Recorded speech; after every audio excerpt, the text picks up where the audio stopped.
Hi students, ఈరోజు మనం integration problem చూస్తామండి.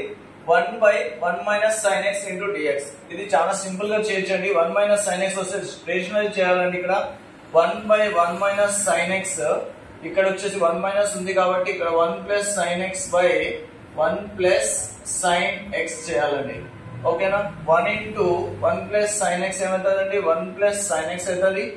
ఓకే, ఇక్కడ 1 minus sin x into 1 plus sin x. ఓకేనండి, right. 1 plus sin x, a minus b into a plus b, a square minus b square అవుతుందండి.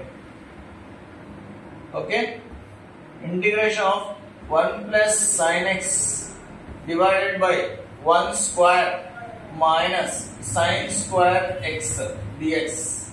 దీనికి ఇక్కడ మనం ఏం చేయాలంటే, okay, we know that sin square x plus cos square x is equal to 1.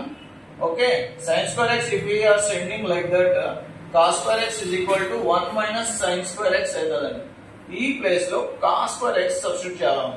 Okay, integration of 1 plus sin x by cos square x dx. ఓకేనా?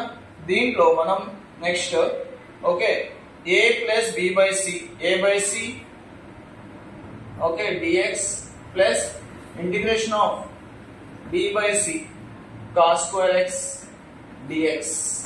ఇక్కడ 1 by cos square x అంటే secant square x అవుతుందండి. Integration of secant square x అంటే integration of secant square x అవుతుందండి ఇక్కడ, plus dx. ఇక్కడ sin by cos x అంటే tan x అవుతుంది అండ్ secant x అవుతుందండి dx. ఇంకా డైరెక్ట్ ప్రాబ్లం వస్తే మనము integration of secant square x అంటే tan x plus secant x plus c answer. Thank you.